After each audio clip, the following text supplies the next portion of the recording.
what a deal, what a deal. Hey guys, it's Jax, and I've got a problem.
Well, we came on a little adventure today. It's hard to believe that it's been a year since the last time we came down here.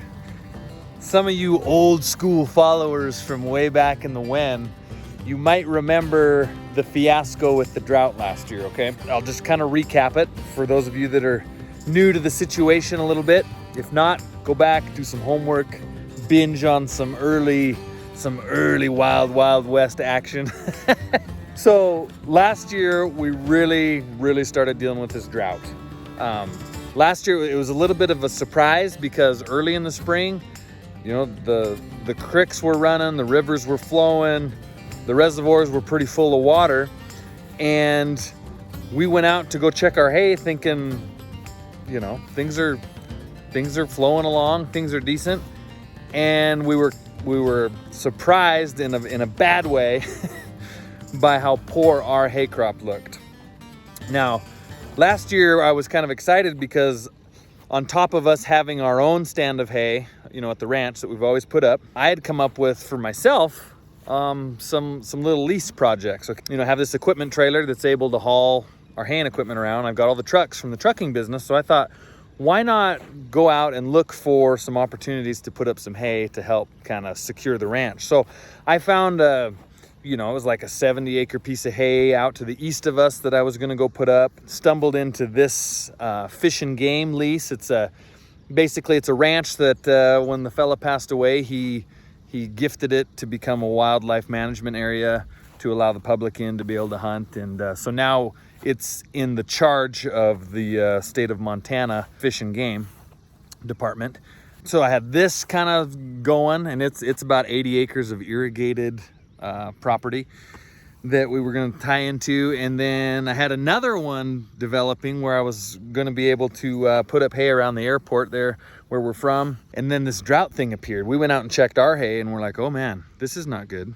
And then we went down and we checked the hay out to the east, the first lease, and we're going to put it up on shares actually, and it was totally nuked out. And then we came down here, and this place last year was tall enough to hay, but because of some paperwork stuff that we had to deal with, we were not able to put it up.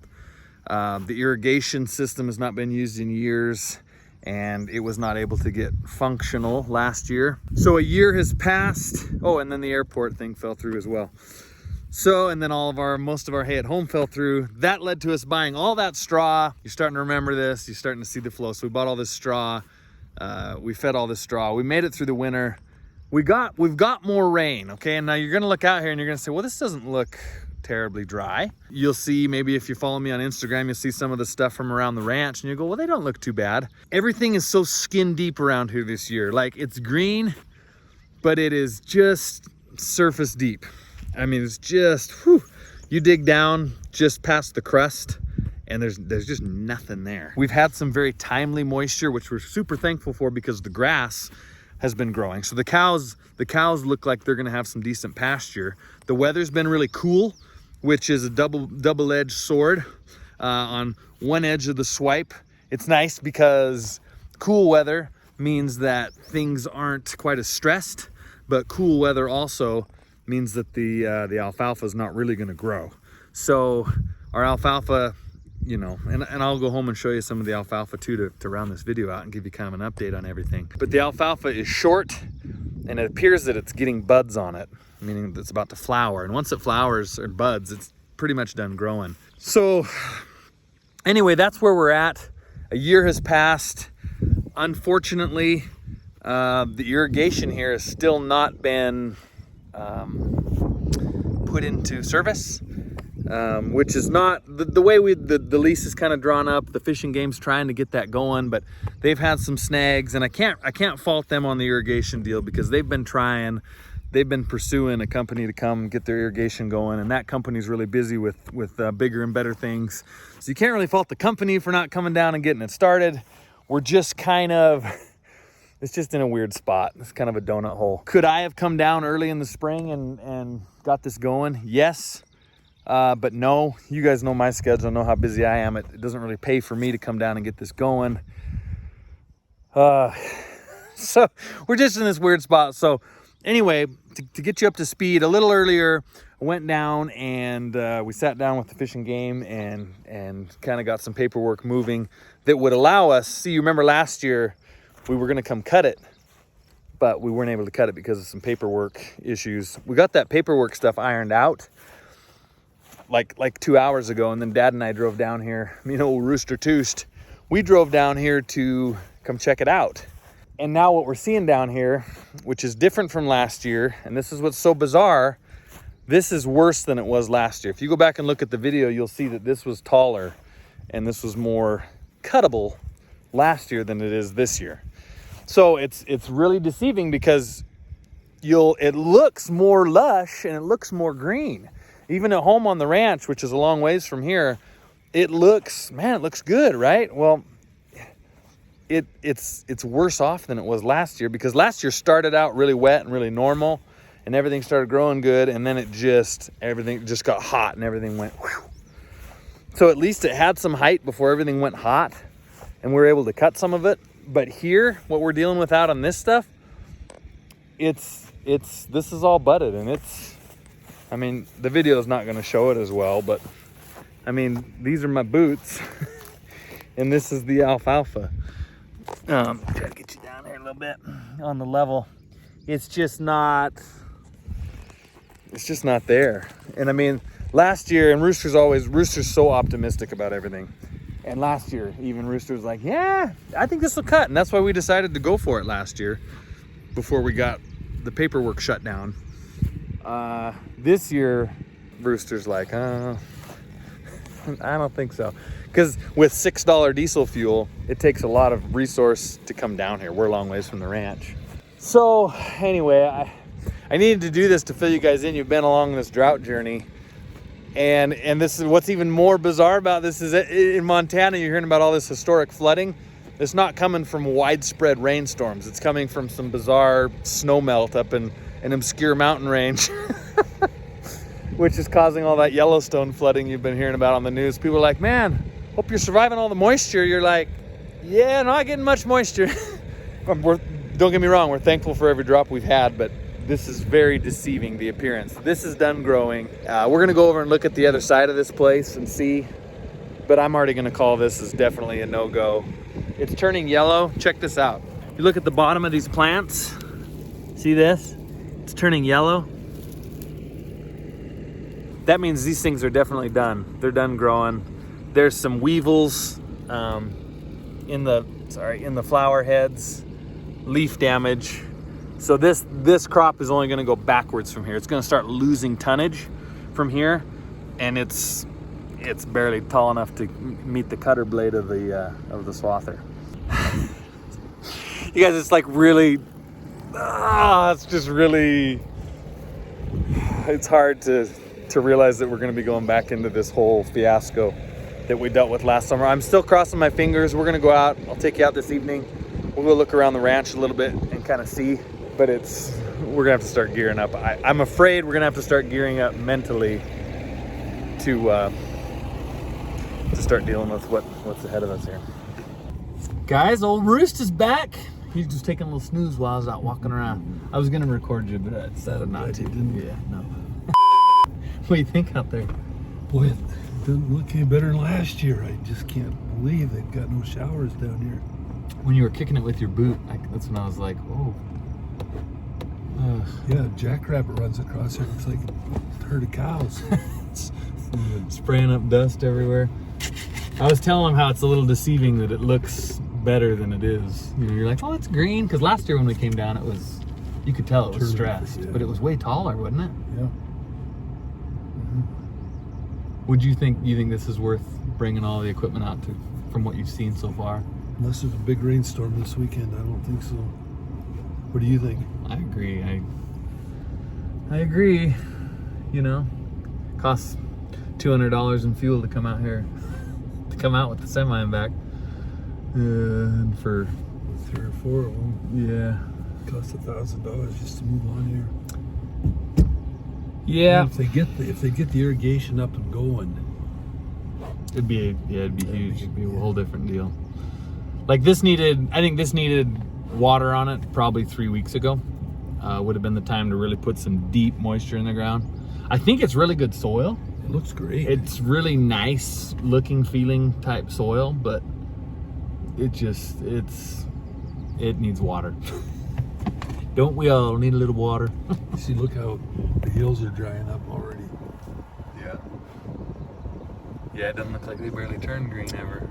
So, all right, let's go look at that other side and check out the old irrigation pads were washed away from the flood from a few years back, and supposedly a dirt company came down and made new pads. So we're gonna check those out too and see if that portion of it is, I don't know. What do you think? Is this something we need to just take upon ourselves, and if we want the irrigation to happen, we need to just try to carve out time and come hit it? Or do you feel like we should leave that up to the stewards of the land that have ownership of it now to do it? I don't know. It's a tough call. It's one of those things where you're like, if you want it to get done, you may just have to pull up the bootstraps and dive in, but I don't know. We have so much stuff going on. You guys know, you follow most of the stuff we do. It's hard to find time.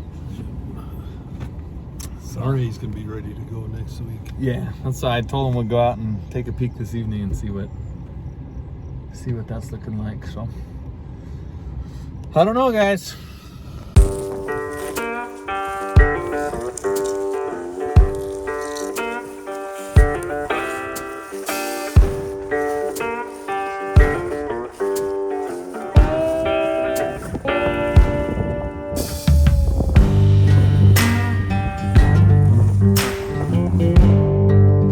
That elbow up there must be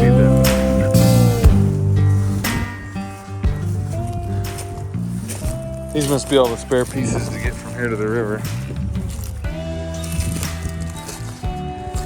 And that elbow is to get it off the pump to the pipe. And then up to the truck.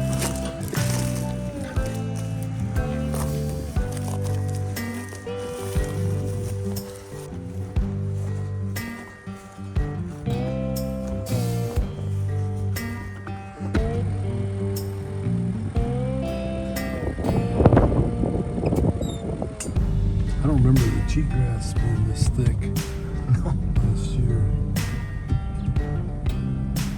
Yeah, because as dry as it was when we came out, that would have been. It turned. That grass you see out there is called cheatgrass. It's pretty much the worst grass of all. Annual brome. Is that what the official? It grows up short, never grows tall. It's always short.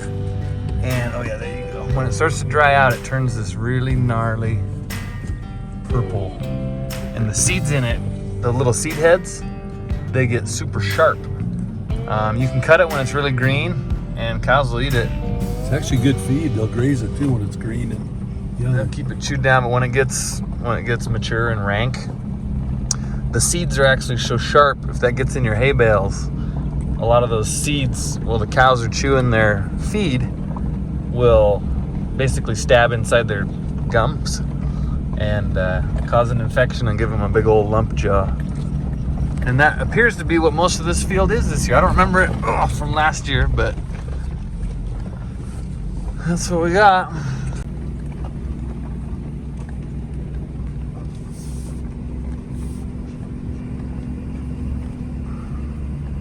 There's a good view of that cheatgrass. See how short it is? You can see the ground right there. There's not even any alfalfa this year. Last year it was, I thought it was a decent stand, but it looks like the drought. I don't know if the alfalfa is just so weak now that it can't fight off the weeds, but this is not desirable. No. This is the second field. Check out some of this awesomeness. See that? I mean, that's the ground. It's about wrist height, tall as my wrist. Purple cheat, filthy brome. Is that what Rooster called it a minute ago? Annual brome. The devil's weed. Give you an idea. We're in the middle of the field, and it's not even to your running boards of your truck. Yarg. So anyway, here's the main line. This goes down yonder and runs a wheel line over there that's totally defunct and busted down and missing sprinklers, and hunters have run into the wheels and it's bent. And this mainline piece has been driven over in several places between here and the end of the field. Sorry for the wind if it's whipping. I'll try to be strong in my vocal powers. Anyway, this is the kind of stuff where I'm tempted. It's like, do I come down and just start fixing? I just don't know if it's worth it. This is seriously my, when you think about your time and where's it the most well spent, do you take things into your own hands and just come fix all this and figure it out? Being down here, I'm not even sure that this is the best way to irrigate this piece. This wheel line's kind of an old turd. It's all at a slant. There's a big high ridge that runs along there, along the bottom of that hill, and the whole field kind of comes down. I don't know. Is it simpler to just put gated pipe, tuck it right up underneath up there, and just run flood irrigation down across this hill? No, it's much more simple, but I don't know. You'd have to get that costs a lot of money to get between this field and the other one. It'd be, mile of gated pipe, something like that. I don't know what that stuff costs these days, but I don't know. And yeah, just here we are. So now we're walking down to this other pumping station. This is where they were, a company I think came and was supposed to fix this from the flood. I've lost track of Rooster in these down here. Oh, I see him way up there. Anyway, following the main line down to the river.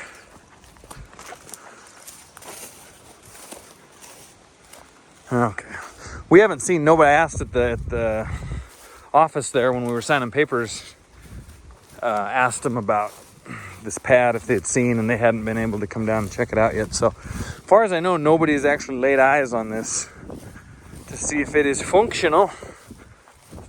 We're gonna find out. You're gonna find out. Oh yeah, need a little pathway, a little pad. What do you think, Roost? Yeah, put a pad here. The deepest corner of the river, looks like. So you'd pull that pump down, you'd wheel it down here, hook it onto a pickup and back it right up to the edge. It's got that long pickup tube. You drop it in the river with a little boom. Should set it right down in there. Here's a better look. Drop the old black snake in the water. Hook it up. Prime. Juicing the goose. Motor on. Water. If it were only that simple, you guys.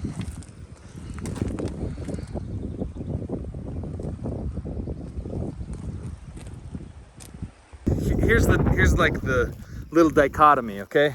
Last year, it was no way you could pump if you wanted to. Like, it was just not gonna happen, period. Because the pumping stations were shut, and that was that. The fields were worth using. last year. Especially if we could have cut it and watered it, we'd have got another nice cutting. This year, the pumping stations are going, and you come out here, and it's at a stage right now where it doesn't, if you wanted it to produce something, so let's say we decided, sorry for this wind. Let's say that we decided we wanted to make something, you guys, I'm sorry. Let's say we decided that we wanted to go ahead and hit it. Well, if we started watering this, it's not really going to do anything because it's all making seeds. The cheatgrass is seeding, the alfalfa is budded and blooming, and weevils are in it. And there's all kinds of other just trashy. So if you wanted to make this work, you'd need to come mow the whole thing down, okay? Mow it all down, get the sprinklers squared away, and start watering it. You would do all that so you could raise up another crop. The problem is, this year, seeing how much drought damage appears to be in the field, I could almost promise you that there was more alfalfa in here last year. I think some of it's died off. I don't know. From just the drought. So you're looking at, we got to mow it, come down, turn the pump on, irrigate. That's going to cost you some pretty serious money. And you're going to get a pretty marginal because there's such a little amount of actual alfalfa. Grass doesn't grow up as well to second cutting in Montana. Alfalfa will. So you're gonna grow it to get a pretty marginal second cutting. Haul the equipment down here. Once to mow it, bring it all back to, to cut that second cutting, pay for the electricity, all the labor involved, getting it all going, getting the wheel line set up, all for such a marginal little crop. And I know you might be listening out there watching and going, well, if you're dying for hay, it doesn't matter the cost of it, you just got to make it happen. But I just don't know, I don't know. I'm kind of at a loss with this place. I don't know if it's something that I should just say, sorry, it's just not gonna work and walk away from it all. Like if it was functional and going, yes. But I just don't know if I have it in me to take all the time away from everything else we have to do and are trying to keep developed and moving to get it going for such a small thing. And even if we get the wheel line going, I don't know. This is a lot of just me talking, right? But I don't know. So this field, as far as pumping, I mean, the other one's set up too. Both of them are kind of ready to pump, but it's hard because last year, here's like the little dichotomy, okay? Last year, it was no way you could pump if you wanted to. Like, it was just not gonna happen, period. Because the pumping stations were shut. And that was that. The fields were worth using last year, especially if we could have cut it and watered it, we'd have got another nice cutting. This year, the pumping stations are going, and you come out here, and it's at a stage right now where it doesn't, if you wanted it to produce something, so let's say we decided, sorry for this wind. Let's say that we decided we wanted to make something, you guys, I'm sorry. There's just no way to get out of it. Let's say we decided that we wanted to go ahead and hit it. Well, if we started watering this, it's not really going to do anything because it's all making seeds. The cheatgrass is seeding, the alfalfa is budded and blooming, and weevils are in it. And there's all kinds of other just trashy. So if you wanted to make this work, you'd need to come mow the whole thing down, okay? Mow it all down, get the sprinklers squared away, and start watering it. You would do all that so you could raise up another crop. The problem is, this year, seeing how much drought damage appears to be in the field, I could almost promise you that there was more alfalfa in here last year. I think some of it's died off. I don't know.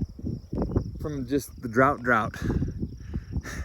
So you're looking at, we got to mow it, come down, turn the pump on, irrigate. That's going to cost you some pretty serious money. And you're going to get a pretty marginal because there's such a little amount of actual alfalfa.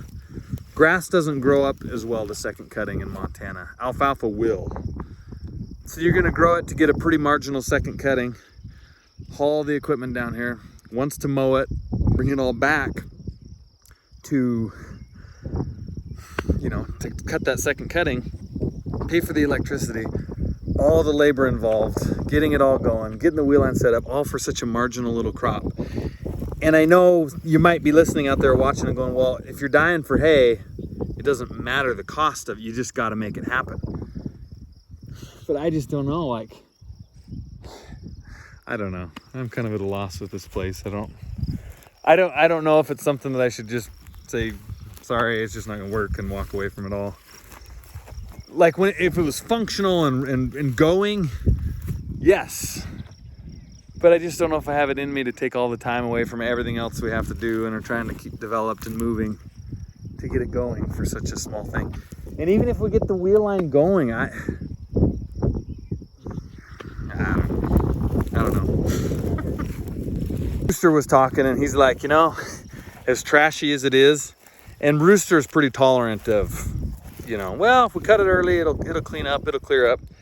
But looking at it, walking through here, I think he goes, I think the whole place needs to be sprayed out, kill everything that's here, disc it up, give it another spray. Come in and plant a cover crop like a wheat hay or some sorghum Sudan or something along those lines. Some kind of a crop you can forage and put that out here for a year, maybe 2 years, to really try to clean this ground up. It's been sitting unhayed for several years now, and so when you don't hay it actually allows for weeds to move in. Because alfalfa plants aren't as thick and growing, they don't grow as thick together as grass does. So a grassy pasture will stay pretty well free of weeds, you know. But a hayfield under drought conditions is unattended is just a breeding ground for needing attention. This looks all lush and green, parts of it right now. Come down here in 2 weeks and it's going to be a field of purple. Anyway, so I don't know. That's that. I guess we're gonna go on, get back up home. It's probably an $80 adventure. That's the other thing about all this. If red dye diesel fuel was $1 a gallon, $1.50 a gallon, bring your equipment down, run it around the field, do the deal. Not a big thing.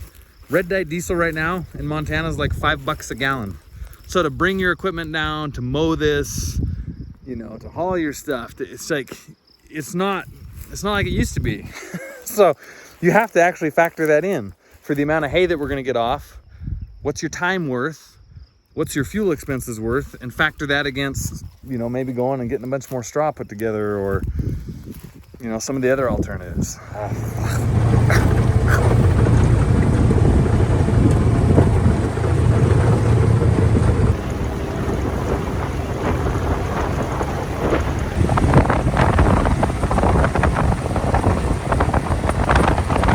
Well, we're out here in the hay meadows. I got Weedman Weeds and I got the Arizona Flash. One of the best things about summertime is cousin time, right, boys? Yep. You got another week here, Manny? Oh, it's always hard. We always had cousins come up from Arizona and visit growing up. It's always a sad time when it's time to depart. There's gonna be a lot of tears. Freddie's gonna just be a puddle of tears for a few weeks. Oh, okay, it's a little breezy today, you guys. I hope hopefully you can hear me decent. I think I just need to crouch down. Sorry. Okay, so I'm gonna update you. It's been about a week since we went down there to that fishing game. I ended up recommending, had a little conference chat with them and just ended up recommending that they go down there and hire someone to spray the whole place out. It's just so overrun, as you saw. I said, look, spray it out and we can look at custom farming it for you maybe next year to do some stuff, but let's stay in touch. Their biggest problem is, and it's been a week since we recorded that last stuff, so I can't remember if I mentioned this, but the biggest problem I feel with that place is that they're not willing to spend money on it. The gal here that runs it locally really wants it to be irrigated and really wants it to be a nice place. But the state just seems to be dragging their feet about it. And it's a shame because you imagine that this guy donated this, $2 or $3 million property to the state to be a wildlife reserve, basically. and the state won't spend $200,000 or $300,000 to just get it set up right so that it can achieve what this guy dreamed of it achieving when he donated it. So it's frustrating, and locally here I can sense a little bit of that frustration, you know, with our local officials, that they can't get access to more you know, funds. And when you look at it from that angle where it's like, dude, this guy gave this up, it's almost like disrespectful to this guy that gifted this place to the state years ago, not to keep it going the way he envisioned it, you know? So anyway, that's where that stands. It's kind of semi off the books for now, or off the radar. It's just, it needs a lot of work. There's no quick answers to that place.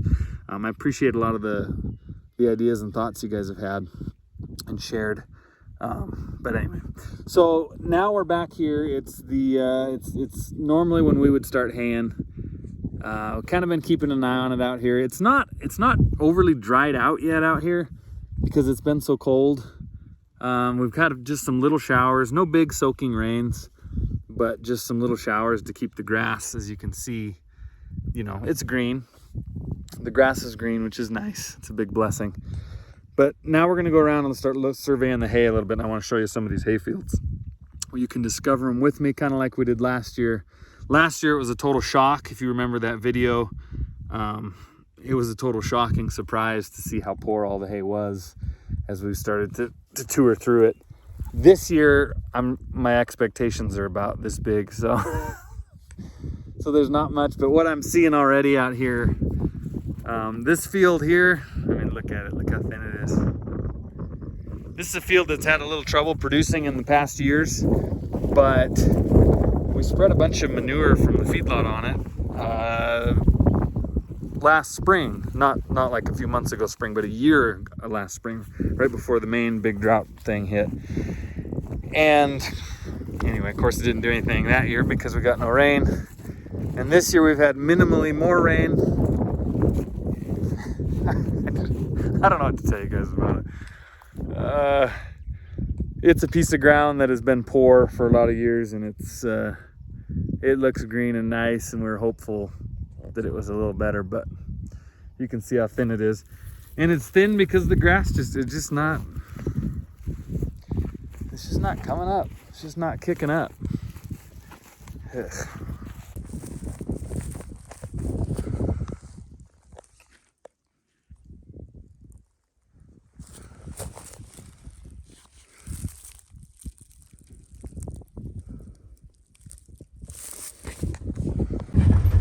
Here's our little creek that we usually irrigate out of.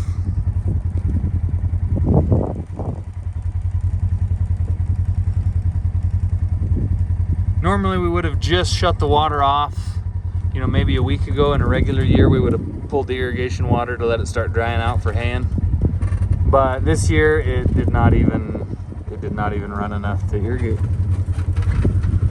All right, on to another piece. Historically, this little piece I'm standing in is really good. The reason why, over behind me here, there's a little drainage that when it rains a lot, it drains out of some of those hills way back there. And it doesn't actually like irrigate, it just kind of runs out into here and just sub-irrigates the ground. Of course, there was no rains with no runoff this year at all.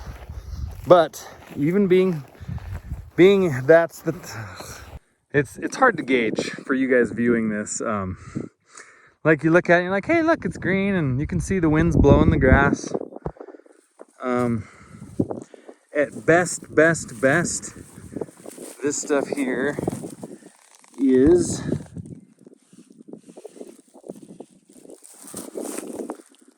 not up to my knee. It's about 4 inches below my knee. So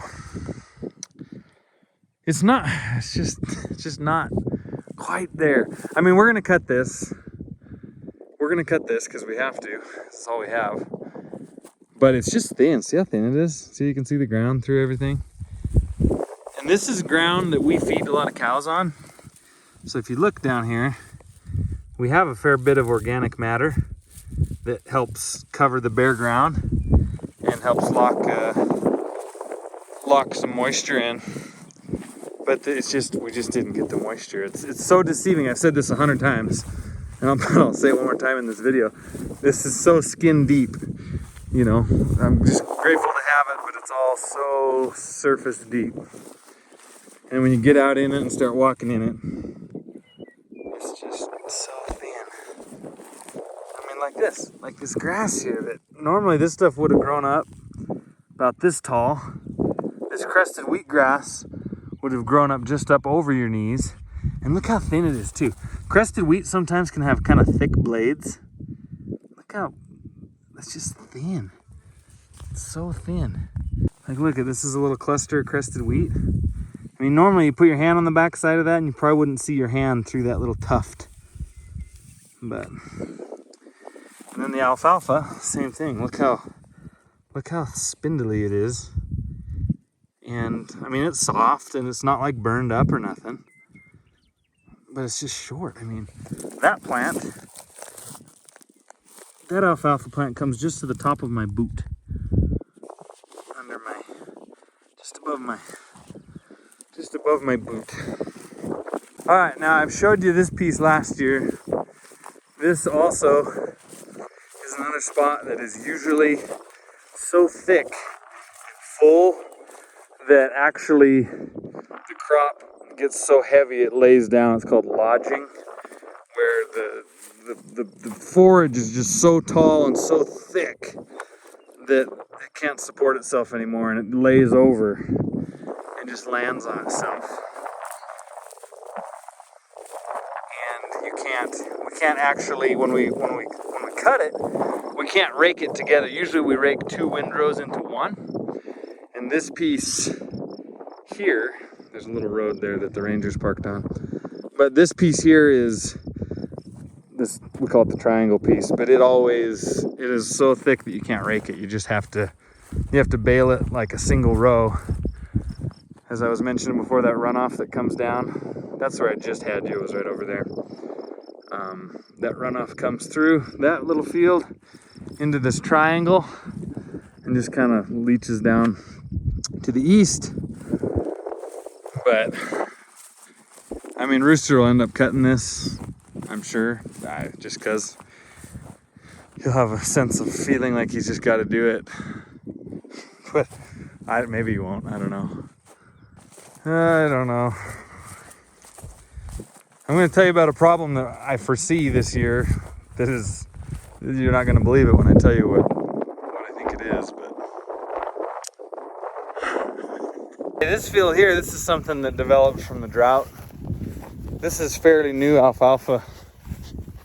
It was about 3 years old when the drought got going hard.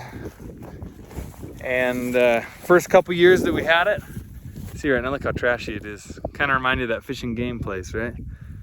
Just all that, you see that lighter colored stuff? It's called cheat grass, is what we call it. Something to do with the drought, it just came in and has just exploded in this particular field.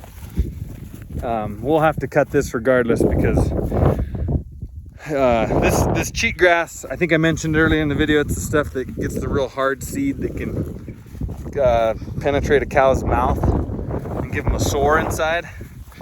But it's good when it's green.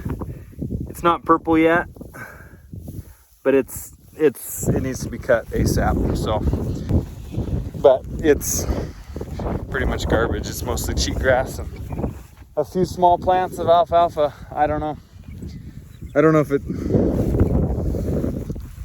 we'll just see what it does when it comes out, if this drought ever breaks. It's so weird too, because Montana's been getting, everybody's like, Montana's flooding, historic floods. That's misleading. It's almost fake news. When I say that, I mean that fake in the way that nobody's reporting why Montana flooded. There's one little mountain range that got a bunch of snow in it over Memorial Day. Like 5 feet of snow, way up high, down by Yellowstone. And then they got a ton of rain a few weeks ago, and that all melted that snow and flooded everything. Big portions of the state are still in a pretty rough drought. So anyway, If you were wondering about what you've been hearing in the news, I wish they'd explain that so people understood a little better. So when you hear Montanans like me complaining about the drought, you'll understand what's going on there.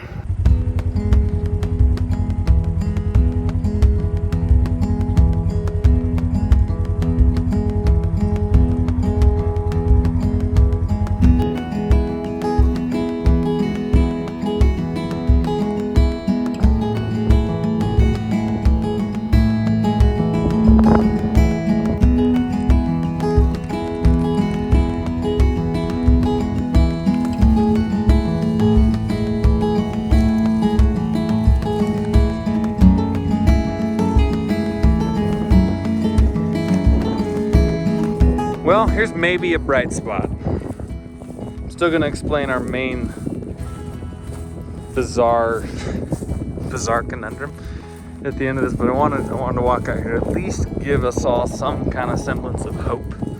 So this bottom that you see out here is what we normally irrigate.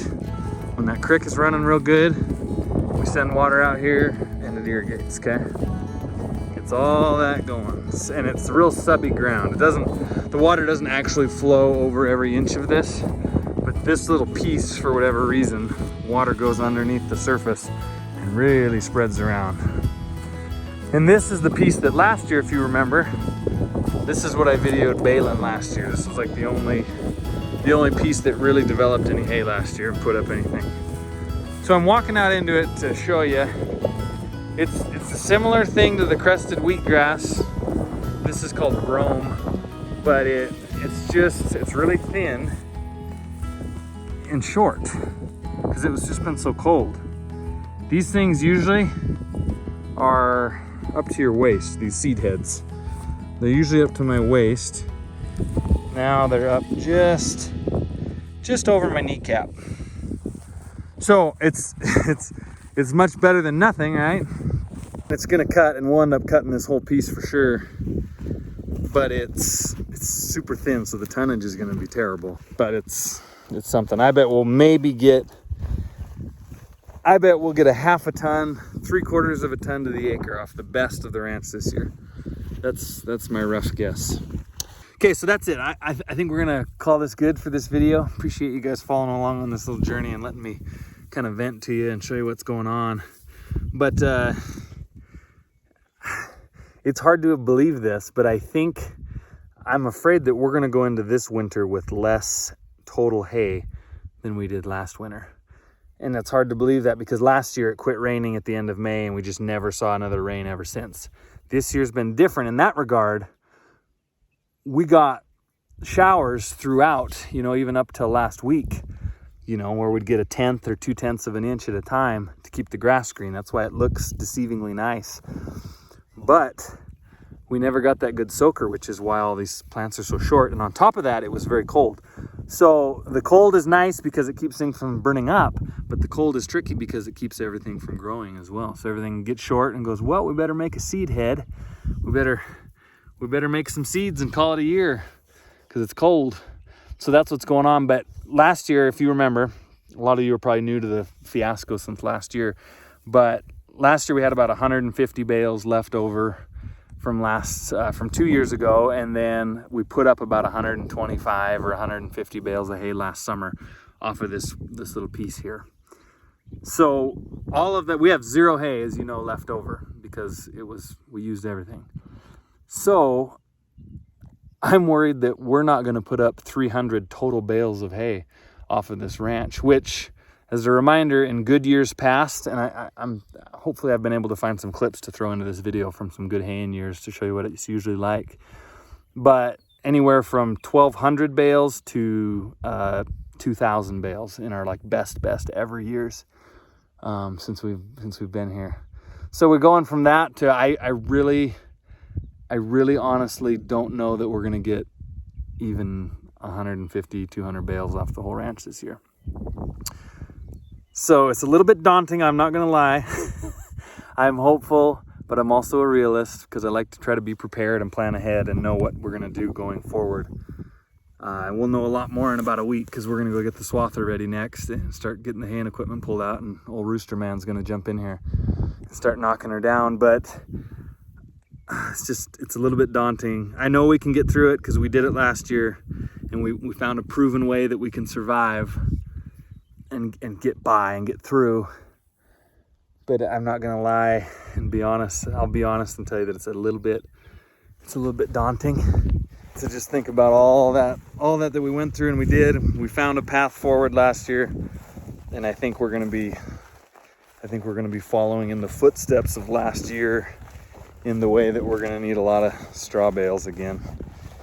And the straw is likely gonna come from far away, so there's gonna be a lot of trucking involved, I foresee. Weston's moved away, so it'll be me and old Rooster Man. And I foresee a lot of trips back and forth. The one downside of this year to last summer is that fuel has more than doubled, as you all well know. And so even getting that straw piled up is probably gonna end up costing us, 60% more than it did last year.